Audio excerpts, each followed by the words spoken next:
This is a republic, if you can keep it, with Mark Brewer and Jeff Timmer. I'm Jeff Timmer. Welcome to the It's Not a War, it just kind of sort of looks like one episode of A Republic If You Can Keep It.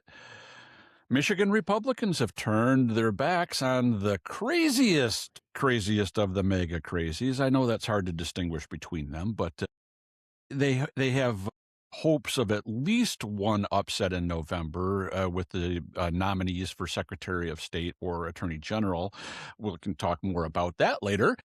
But the leader in their race for governor had a really bad weekend at the Republican convention and here in Michigan. John James had many of the delegates booing him as he was introduced for his speech, much to the delight of the older-than-dirt crypt keeper and perpetual candidate, Perry Johnson. I'm Walt Sword, sitting in for Mark Brewer, and there's no truth to rumors that Mark was deported by ICE, although he may be taking a cruise right now in the Strait of Hormuz. I'm not sure about that. He's taking a well-deserved vacation, though. But before leaving, he won a big victory in the Court of Appeals, which ruled that 37 absentee ballots for mayor of Hamtramck should be counted in an election that was otherwise decided by just 11 votes. Big win for our friend. We know, and we've talked about, how national Democrats are targeting two Michigan Republican incumbent members of Congress for retirement. The House Majority Forward, the National Super PAC, is running ads on the TSA mess at airports and pointing out that Bill Huizenga and Tom Barrett blocked legislation that would have paid the TSA agents, even though the bill they opposed was unanimously approved by the Senate. Our airports are in chaos, and congressional Republicans like Tom Barrett are why. 3-hour lines, missed flights, agents working without pay. Call Tom Barrett and tell him, clean up this mess. Still another Trump stroking comes by way of Florida. Travelers in Palm Beach will soon be able to drive down President Donald J. Trump Boulevard to catch a flight at President Donald J. Trump International Airport, all in the shadow of nearby A Lago, Trump's gold-plated grifting headquarters. The latest in the Trump ego massage campaign after the renaming of the airport now are plans for a Tajma Trump, let's call it, in downtown Miami. Trump and his idiot sons, Uday and Qusay Trump, posted a short video that depicts a skyscraper, which appears to be about 50 stories tall, filled with reconstructions of parts of the White House, military vehicles, and at least 2 gold statues of Trump, a hotel, golden escalators, gold doodads everywhere, probably all fake, displays attacking Barack Obama and Joe Biden, and the Boeing 747 given to Trump by the oil sheiks of Qatar. Probably missing from the high-rise presidential library books because Trump can't read, and also there doesn't appear to be any mention of Jeffrey Epstein. A new tabulation from the Huffington Post shows that Donald Trump's nearly weekly golf trips to Florida have cost taxpayers about $100 million in the last year. He's on track to hit nearly $1/3 billion in golfing expenses by the end of his term if he lasts the full 4 years. Well, Trump had a hat trick of losses in court in the last week, and losing in court is something that Trump is very familiar with from his many lost lawsuits, his many lost election-denying lawsuits, his criminal convictions, and all that kind of thing. But just in the last week, the construction on his $500 million ballroom destruction of the White House has been paused, with a federal judge noting that Trump is a tenant in the White House, not the owner, and it needs congressional approval to expend the money to do this. Why? Rule of laws. What a quaint notion. Another judge ruled the defunding of NPR and PBS is unconstitutional, political retribution in violation of the First Amendment. And still another judge ruled that presidential immunity does not shield Trump from lawsuits growing out of the January 6th insurrection. And on top of all of this, the Supreme Court appears poised to overturn Trump's executive order ending birthright citizenship, despite him showing up today for oral arguments. the first sitting president ever to do so in the history of the country. And Trump is trying to intimidate them so that he can get his way, and they seem ready to say, tough luck. Secretary of State Jocelyn Benson and Attorney General Dana Nessel have both called bullshit on the latest Trump executive order, which turns control of elections over to the Post Office, Department of Justice, and Homeland Security. Benson's immediate reaction: states run elections, not the president. This executive order is illegal on its face. And Nessel, along with other Democratic state attorneys general, will be filing a lawsuit in the near future and most likely win that lawsuit easily. There's seemingly no end to politics in our lives. It has even infiltrated sports, something highlighted over the weekend by a remarkable statement from Charles Barkley on the CBS broadcast of the NCAA quarterfinals. The way some of these other immigrants are getting treated in our country right now is a travesty and a disgrace. I think there's a difference between amazing immigrants and criminal immigrants. And I think what's going on in our country, what we're doing to some of these amazing immigrants is really unfortunate, and it's really sad. And as we approach this weekend's Final Four in men's basketball, we'll take a deep dive into the intersection of sports, politics, and money later in the podcast with three-time Michigan Sportscaster of the Year, Jack Ebling. He has been covering college sports dating back to the days when Jim Harbaugh, even before Jim Harbaugh was the University of Michigan quarterback, and Irvin Johnson was a magical MSU freshman. Jeff, you may no longer officially be a Republican, but you know the cast of characters pretty well. What's your take on the relatively conflict-free GOP convention over the weekend? Folks have heard me say this term before. The Michigan Republicans and the delegates who populate these conventions and choose the nominees for several of these offices, Michigan having that unique nominating role for some of these offices like Secretary of State and Supreme Court and Attorney General, the delegates in the last decade plus, since Trump has descended the golden escalator, have chosen the lowest common denominator at every opportunity. 4 years ago at this same endorsement convention, they chose the infamous Christina Caramo to run for Secretary of State and Matt DePerno to run for Attorney General. Neither one of those candidates had the slightest path to victory, the slightest credibility to serve in the offices to which they were nominated. And it was we'll have to admit I was wrong in my expectation about what the Republicans were likely to do at this convention. I would have thought, given their history, their recent history, that they would again choose the crazy candidate. And again, this is a relative term in today's Republican Party, but the Attorney General candidate I thought would win, there was a two-way race, was the completely and utterly unqualified attorney whose claim to fame was that he represented the Michigan false electors, the folks who were part of the conspiracy to overturn the 2020 election results in Michigan. And so, election denier, MAGA kook, he had MAGA coming out of his pores leading up to the convention. I figured he would win. He didn't. He was running against the Eaton County prosecutor, somebody who has an actual real elected job and has actually prosecuted cases, served as a real lawyer, and on paper is qualified based on the types of people and resumes that have been elected attorney general. I thought the fact that he can eat with a fork would have negated any chance of the Republican delegates electing him. But they did. They gave their nomination to Doug Lloyd from Eaton County, who is, in his campaign, he has gone out of his way to blur the lines of where he stands between what would be considered normal American politics, center-right faction Republicans that existed in the before Donald Trump times, and MAGA. So, and the same goes in the race for Secretary of State, where Macomb County Clerk, again, qualified by virtue of his current role for the job he's looking to hold, Tony Forlini, who was running against, I mean, just batshit crazy two candidates. And the surprise was that that race was decided on the first ballot.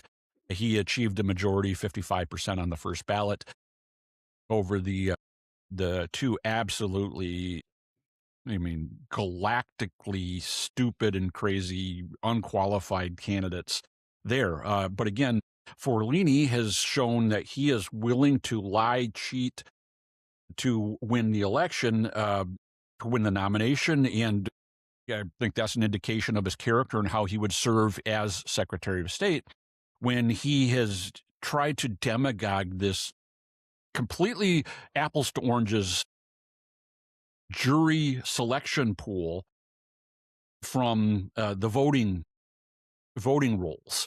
And he is some kind of evidence that by looking at jury pool has claimed to identify dead voters, other voters. He knows that this is a completely made up, manufactured comparison, but he's trying to feed into and play to the fever pitch of the MAGA Republicans, who, in order to actually be a Republican today, the ante you have to put on the table is deny reality of who won the 2020 election. And so this is the way he's able to do, say, hey, this whole election fraud, election stolen, all that stuff, the Trump stuff. This is how I put my buy-in by manufacturing this issue and trying to demagogue that. And so neither one of these candidates are going to win this fall. I can say that right now. I mean, there's the Republicans might hope that the fact they've got these candidates who can eat with a fork and somewhat pass in polite society for normal people will have a chance, but they won't. The die is cast. The wind is blowing so strongly in the face of any Republican other than whoever their nominee is for governor. And that's the Republican only has a chance there because of Mike Duggan's presence or expected presence on the ballot this fall. The Republicans did the best they could have hoped for. Those who want to potentially win the election, they're not going to, but they're going to put candidates forward who can have who can at least speak in full sentences and eat with a fork. Now, they did. I mean, look, I don't care. I've seen, the people who've complained about it. The Republicans charged a delegate fee. If you wanted to show up and vote, you had to pay a $50 fee, and candidates were charged to appear on the nominating or endorsement ballot. The offshoot is the Republicans have now they spent the weekend. There was some intrigue. The result was somewhat unexpected, I think. But it's not going to matter. None of the candidates that they nominated are going to win.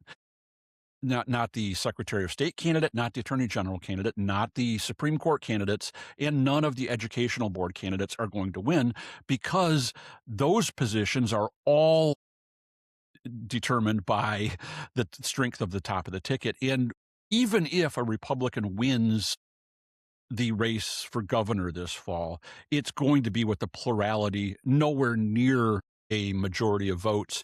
I mean, we're looking at a Republican can get 40 or 41 or 42% tops in a three-way race. And that doesn't mean it's going to happen, but there will be no partisan coattails at the top of the ticket to elect those down ballot races, especially the education boards. Much more important to me, and I think to you as well, is an executive order that came out of Washington, D.C. in the Oval Office, or Mar-a-Lago, I'm not sure where he signed it, from the president, trying to basically take over federal elections nationwide by executive order rather than by statute or by constitution. And it's not going to succeed on the face of it, but it's a very ominous sign that Trump wants to decide who gets to vote. Absolutely. I mean, this is just another in the long series of ominous signs about what the rest of this year portends is, look, we saw he lost the election in 2020. Wasn't even close, really. And he, through not just a tantrum, he led an insurrection to overturn a free and fair election and to seize power when he had lost an election, something that's never happened before in American history. It's not like, it wasn't an accident. We didn't mean to do it. We learned our lesson, anything like that. They're just trying to do it better. Now Trump isn't on the ballot this fall, but not just his presidency, but his future and his freedom are on the ballot this fall, because the unwinding of his presidency as it spends its last two disastrous years after this election will be determined largely by the size of the Democratic majority that is going to win in the U.S. House, and is very likely, and each day becoming more likely, to win control of the U.S. Senate. And there are a number of prognosticators out there now saying, look, the flip of the Senate is becoming a very, very, very real prospect here. And as the walls close in around Trump, and Congress might be controlled, both chambers, by the opposite party, who will actually not just live up to their partisan opposition role, but to defend the Constitution, the role of Congress, oversight, appropriation, hearings, impeachment, because Trump every day does something impeachable and has done so many he'll be impeachable impeached. things. I don't think there's any question. Well, right, but possibly convicted at some point. The size of the Democrats' victory in the U.S. Senate is not going to approach veto proof. They're not going to be at 2/3. The Yes, 2/3. 2/3. Yeah, to convict in the trial if there is an impeachment. But there were Republicans in his second impeachment trial in the Senate in 2021. There were a number of Republicans, Mitt Romney, Richard Burr, others who vote. Bill Cassidy in Louisiana, who's going to lose his seat as a result of his vote against Trump. The possibility becomes much more real than it was during Trump's first term.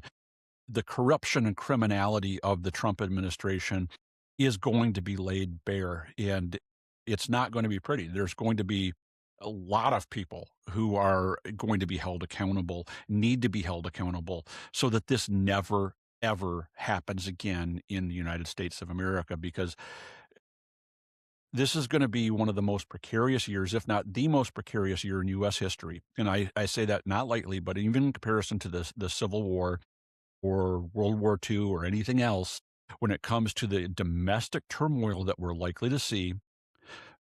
We're going to see more violence in the streets. We're going to see more federal troops deployed as the walls close in on Trump. His desire to thwart turnout at the election is, here we're talking about this executive order, and people are probably wondering, when are you going to get to that, Jeff? I'm here now. And so this executive order, it's not just that there's no statutory basis. There's a constitutional prohibition. The states run their elections. That's a constitutional right. And Trump is trying to just say, screw that. We're going to do this. If you want to run your elections by mail, the U.S. Post Office is going to decide who gets to vote. It's clearly illegal. There's no question about what he's doing is illegal, but can he get away with it? Maybe he can He's gotten away with a lot of things. Yeah. He just does things. He tears down the East Wing. He says, oh, by the way, I'm going to tear down the East Wing. Yeah, and it's just done. I'm going to take over the Kennedy Center, and I'm going to do this, and I'm going to do that. And by the time the courts catch up with him, it's a fait accompli. Now, he does have this court order stopping for now construction of the Trump Memorial Ballroom at the White House, but it's not going to stop him. They've already started laying the foundation. The East Wing is gone. What can they do now? His attitude is, I'm way ahead of you boys. You've got no choice now but to it's just like the war in Iran.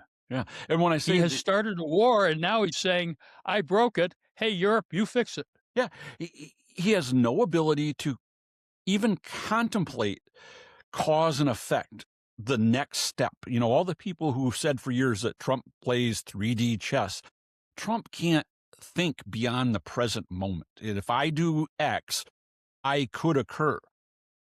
And the war with Iran is a horrible reflection of that.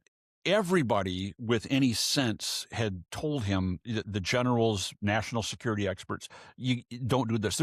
There's a reason why 45 years of American presidents before Trump never did this. Not because we don't have the military might to bomb them like we have, but that doesn't win a war. That doesn't make the Straits of Hormuz transmittable, that ships can move through there. Iran is a massive country with a huge population, with all kinds of resources and ability to deliver asymmetric damage, whether it's cyber or military, traditional military kind of confrontation or asymmetrical military terror kind of operations. The fact that Trump had no idea that would happen is it's an indication of how stupid he is and how impulsive and reckless and dangerous. And with the next year, with the domestic turmoil that is going to grow, I hope I'm wrong, but I do think we're going to see more violence. We're going to see more scenes like we saw in Minneapolis in January. It seems like a decade ago. It was less than 90 days ago, with Renee Good and Keith Preddy and ICE agents and all of that. It's not gone away. It's going to be redeployed in the heat of the summer, and they want inflection. They want to create the need for troops to restore order in Milwaukee and Detroit and Philadelphia on election day. They want a summer of chaos and strife and conflict in American streets, Americans versus Americans, and they're going to be looking for every opportunity to incite it. But while all this is going on, we have never been weaker, even despite our massive economy, despite our massive military, clearly the best in the world all over. Trump has unilaterally damaged our economy, the global economy, all of our trading partners, damaged all of our military and national security alliances to the point where no one trusts us. The British and the Canadians are not sharing intel with us. We are on our own. And when we're weak at home, when there's domestic turmoil going on, we're engaged in this, mired in this quicksand war in Iran that is the only way it's going to be over is if Trump tacos and tries to, it turns tail and runs now. That's all he can do. And even then, the international scene is going to be so dangerous because of our weakened alliances that if we descend into just the domestic chaos like we saw after the 2020 election, up to and after, where I think we could have that on steroids, that's when, what does Xi do in the Straits of Taiwan? What does Kim do with regard to South Korea? All the bad actors in the world, the United States has ceded the moral authority that we've had, and it's going to take, I don't know if we can ever build it back, if we're ever going to see the kind of pre-Trump, not that we certainly had no perfect world order, but we had a very predictable situation across the globe where conflicts were contained, where the economy, the world economy was predictable, and that kept wars contained and major massive power struggles at bay. I mean, the Cold War was a big factor in that, the mutually assured destruction.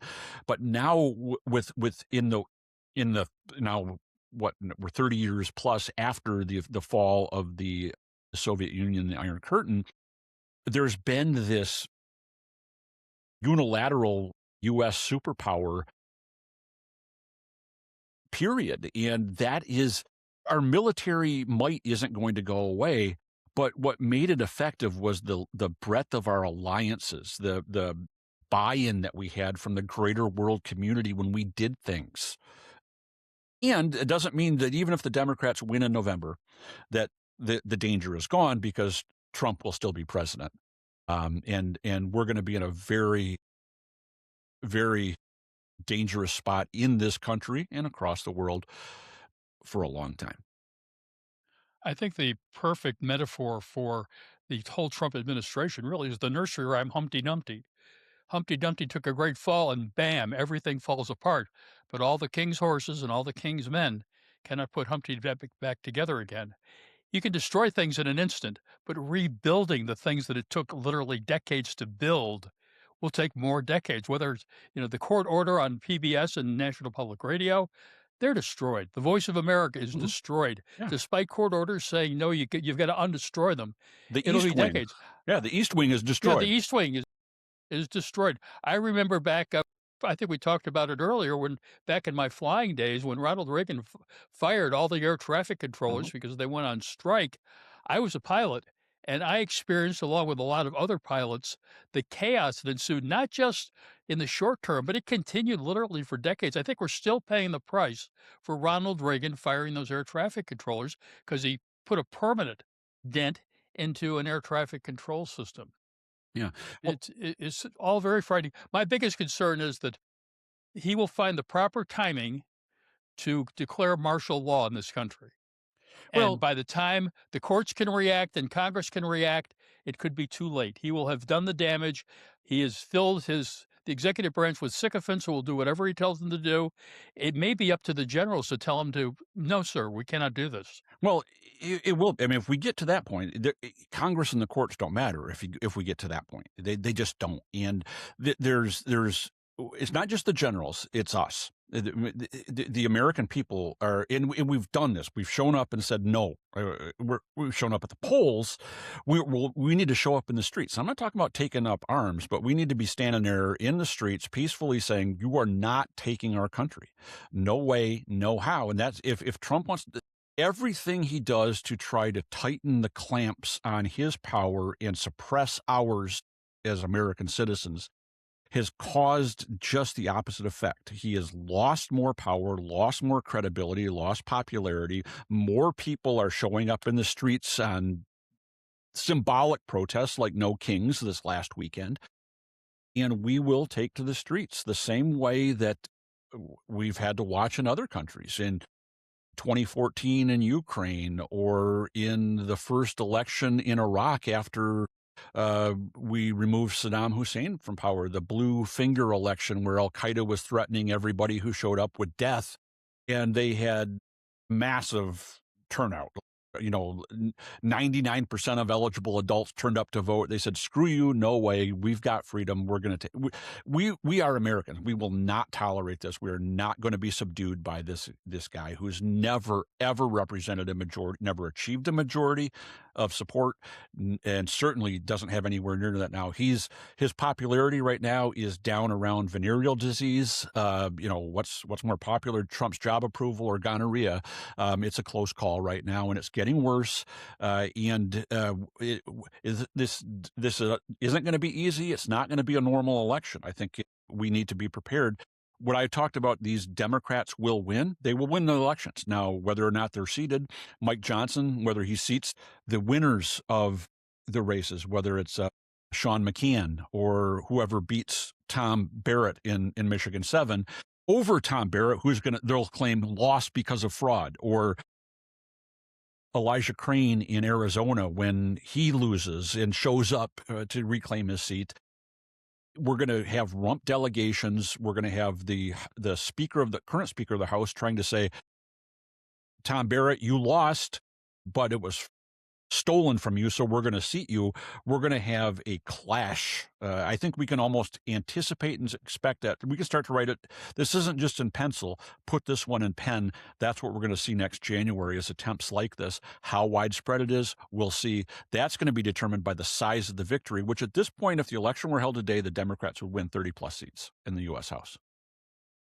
Well, let's take a quick break, and when we get back, we will talk sports for a change on this podcast, but not just regular sports. We're going to talk about the intersection of politics, money, and sports, and it is changing fast. More on A Republic, if you can keep it, after these messages. Are you looking to stay ahead of the curve on Michigan's public policy landscape? Look no further than Michigan Information and Research Service Incorporated, or MERS. MERS is your go-to source for comprehensive, nonpartisan news and analysis on Michigan's government and public policy. But that's not all. A MERS subscription also gives you access to our powerful legislative monitoring and tracking tools. Stay on top of every bill, amendment, and vote with real-time updates, detailed reports, interactive committee transcripts, legislative analysis tools, and more. Whether you're a policymaker, lobbyist, or just a concerned citizen, MERS keeps you informed with daily updates, exclusive interviews, and detailed reports. Subscribe today and gain access to our extensive archives. Stay informed, stay engaged, and stay ahead with MERS. Visit MERS.news to learn more and subscribe. That's MIRS.news. Don't miss out on the insights that matter most. When most of us think about polling, the focus is on those campaign polls telling us which candidates are winning. But the most important polls are for businesses, local governments, and nonprofits assessing the needs and wants of their customers or constituencies. Those are polls that guide policies and lead to institutional success. Those polls have to get it right, which makes the choice of a public opinion research firm critical. Epic MRA has been trusted for more than 4 decades to get it right. Our clients have included school boards, statewide nonprofits, corporations, as well as the candidates and news media who rely on us during political campaigns. Whether it's just a couple of questions or a full in-depth survey, we are here and ready to help. You can reach us at epicmra.com. Hi, Ben Franklin here with a message from our finance department. They've put together a small, exclusive collection of really bitchin' merch for you. We've got our exclusive Trump's Favorite Podcast mug, perfect for those long days of reading through the latest administration indictments. We've got mugs for lovers of sanity, mugs for opponents of dumb fuckery, and finely tailored shirts for lovers of getting dressed. Just head over to the merch store on our website. This square thingy will take you there, or click on the merch store button on arepublicpodcast.com. Support democracy, support freedom, wipe out dumb fuckery. Franklin, out. Joining the conversation is my longtime friend, sportswriter and TV host Jack Ebling. Unlike ESPN's Stephen Smith, his take on political issues actually makes sense, and he doesn't start screaming to make his point. Jack has covered sports and more as a writer and broadcaster in mid-Michigan since 1978. The 2017 Michigan Broadcaster of the Year and 3-time Michigan Sportswriter of the Year, he was a 2006 inductee into the Greater Lansing Area Sports Hall of Fame. A 2-time graduate of Michigan State University, the former English teacher and coach spent nearly a quarter century as a beat writer and columnist for the Lansing State Journal and won 21 major writing awards before entering broadcasting in 2002. Jack Ebling, it is a pleasure to see you again, my friend. It's been quite a while, other than seeing you, of course, on TV as you covered the NCAA tournament. Quite a ride for Michigan State and quite a ride for the University of Michigan. But that's not the topic today. It's politics, sports, and money.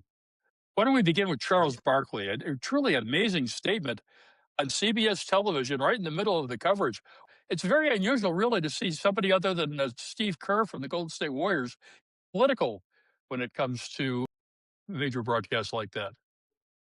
I have seen Greg Popovich do it, which is surprising because he's an Air Force guy. And Steve Kerr, of course, is probably best known for it. But Charles Barkley has no filter, gentlemen.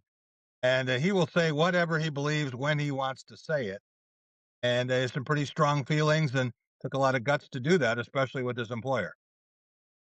The whole concept of either sports figures getting into politics, like I'm thinking Jack Kemp and Bill Bradley, Yeah. all bipartisan mix there, Republican and Democrat, or Don't forget Herschel Walker, Well, the yeah, but ambassador to the right, Bahamas. right. But I'm talking about in like the normal times, and or sports were always kind of the things that Republicans and Democrats could agree on. There wasn't like a Republican sport and a Democratic sport, unless you talk about like golf or something like that, being a country club Republican. But there were instances like Muhammad Ali, saying I'm not going to the draft, being stripped of his title, where cultural political issues impacted sports. But now it seems that at least it seems to me that in the age of Trump over the last decade plus, starting with like Colin Kaepernick and the kneeling, that Trump has made sports an inflection point and a partisan wedge. And it seems to me, where we have, players speaking out and sometimes facing penalties for it, kneeling, not kneeling, all these kinds of things. Am I wrong to think that this is a more recent development? Am I just not remembering correctly? No, I think you're remembering, and I think it's heightened now. Of course, all of the divisions in this country are exacerbated by Donald Trump, but we saw it with the Olympic hockey teams, plural, and we saw Kash Patel celebrating with the gold medal men, and then the women being snubbed and insulted and saying they didn't want to go to the White House anyway. You saw that with the Seattle Seahawks this year. And I'm wondering if Illinois should somehow win the Final Four with all the foreign-born players there. Right. I don't know if they'd have to take a team vote whether they wanted to go to the White House or would be invited. And and as you look at the impact of now today's politics on money in universities and college sports, and the wet or the cudgel that the federal government or the president can hold over universities on the behavior of their sports teams, the actions and words of their coaches. Do they have a woke policy on campus, DEI? If so, we're going to, not, give federal funds and make that an issue. Or when it comes to things like the antitrust exemptions for Major League Baseball or NFL, in being able to use those as a way to strong arm compliance in the kind of the state sanctioned speech and behavior, and the proper use of the stars and stripes or red hats or whatever it is. It seems like that's the danger, and we're further down that. It's not just the MMA fight on the lawn of the White House, which is just so asinine, but it seems to have become more mainstream and almost accepted now. You watch NASCAR is a more Republican audience, but other sports have not had that same feel. My best friend has tickets to the Washington Nationals. I have to forgive him for that. But Donald Trump has made some appearances at those games and has been so roundly booed, as he would be at most NBA arenas. But guys, I find so many people kowtowing and doing uncharacteristic things to try to curry favor. And you see it with companies who have mergers in the works, or they have something else that they want approval from the White House. And so a lot of people are doing things that they're just kind of biting their tongue or swallowing hard and saying, this is what we have to do. And they're willing to either make themselves look silly or trade in all their principles for the almighty dollar. And that seems to be so much of it right now. You see the gambling sites, the prediction sites are especially worrisome because there's no regulation there. I remember back when you had the point shaving scandals in the 50s with Long Island University. And from time to time, you have those point shaving situations. You have NBA officials, referees that have been accused of using gambling to profit for themselves through their decisions. And this is an area where government can step in and do some regulating. Do you see any appetite for that? Or is this something that the coaches are willing to tolerate and the administrators? I think the coaches would like to have some sanity, but they think it's going to take federal legislation to do it. And the courts right now don't seem to be on the side of that. So who knows whether it would take some sort of presidential decree. Who knows how long we're going to have a current president, or if we're going to have elections. There's so many things that are up in the air. It's hard to know exactly where we're headed with this. But I think most people, as you point out, Walt, they're not content with the way things are currently. And I'm not just talking about no Kings protests. I'm talking about fans who are used to seeing players who are there more than 1 year, guys who don't go to 6 different schools, guys when they have a homecoming, they don't know which school to go to. There are just so many different things than we are used to, and fans don't recognize half the lineup from year to year because there's so much turnover. You remember when we were growing up and we could all recite the names of every player on every team that we followed, and you'd follow those guys for 4, 5, 6, 7, 8 years. Now, college guys, there was a quarterback who enrolled at Ohio State, collected his money, wound up transferring to Texas, playing against Ohio State, and he never attended a class in Columbus. So there are all kinds of crazy things. And Walt, the pressure to win, Jeff, I'm sure you're aware of this. Coaches will do just about anything now because there's so much money on the line with these positions. And we're talking about multi-million-dollar generational wealth. Greg Campy, the coach at Oakland, was telling me that he's had players approached in the handshake line after games. So coaches come through and say, hey, hell of a job. You could really fit in for us at shooting guard. The WNBA just signed a new master contract that put into effect revenue sharing for the players, but it also put in salary caps. Every major league sport has some sort of salary cap. College football and basketball does not. No. Well, or Major League Baseball.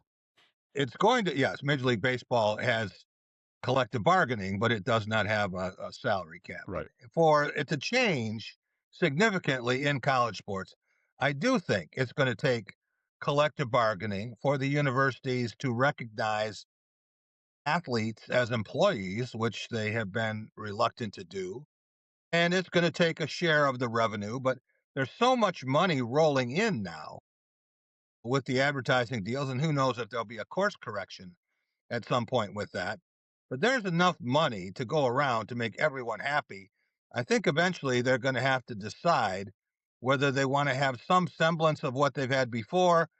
You've got over 130 schools that think they're Division I football programs and 365 trying to get into the NCAA tournament. So that's not the size of any pro league, but there's so much of a difference, let's say college football, between the have-it-alls, the have-somes, and the have-nots. They're really not playing the same sport. But isn't that even true on the have-it-all teams?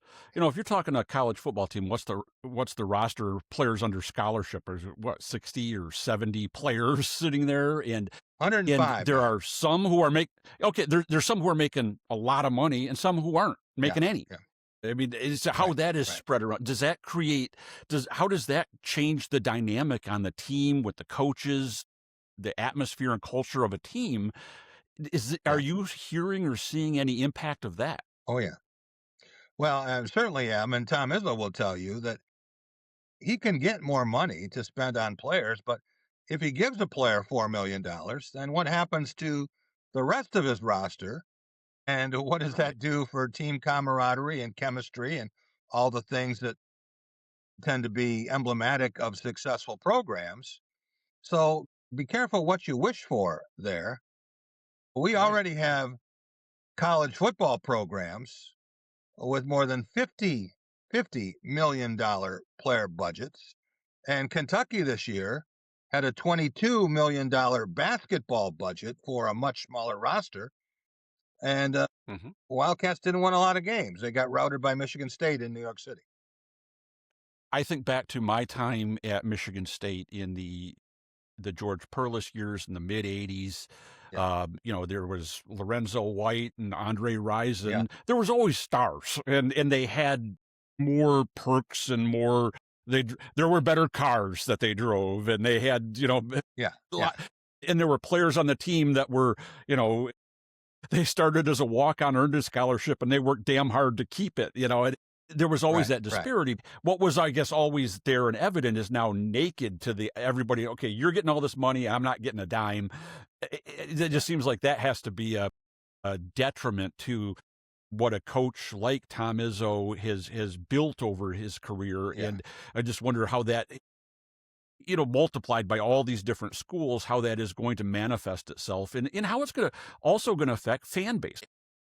Does the fan base start to wither over time, or like with college sports, is that just so locked in on the institution that the players are, okay, it's just a number on the field? Well, television ratings for the college football playoff and for this NCAA tournament are high. They are very high, and the advertisers feel like they're justified in these major expenditures.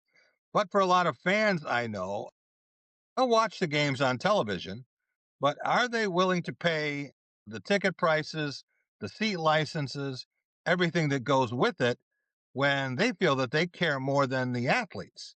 And, I used to talk about student athletes, and not to say that there aren't a lot of athletes in NCAA competition who are serious students, but there are many who are not. And there are some who they may register for classes in the fall, but that doesn't mean they're actually going to attend any. Yeah.